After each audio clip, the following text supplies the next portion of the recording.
Sinabi to ni Senator Ping Lacson, ginamit daw niya within the law. Iniwasan niya maaresto. Gagawin niyo ba yun? Secret.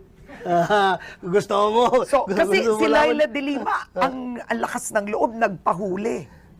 O ito tanong ko, Ibig mo sa sabihin- totoo lang, ibig- nagsisisi ka ba na si Laila de Lima nakulong? Hindi.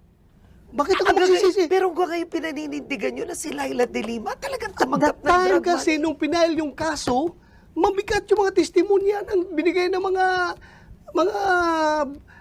witnesses. But do you believe now they were wrong? Lahat sila, they recanted. Kung nag-recant man sila, that's water under the bridge. Dahil at that time talaga, siya ang tinuturo. O ano magawa ngayon ng DOJ kung hindi entertainin yung kaso? Pero ang andyan tanong ko, yun. dapat ba na-detain yun ng 7 years? Hindi ba pang-aabuso yun ng panahon ni Pangulong Duterte? Pang-aabuso kung walang warrant of arrest. Pero may warrant of arrest eh. Nakakulong siya dahil may warrant of arrest siya. So But anong abuso na walang abuso yun, That not was legal. convicted. Everything was perfectly legal. Kahit hindi siya convicted, that is the process of law. That is the due process.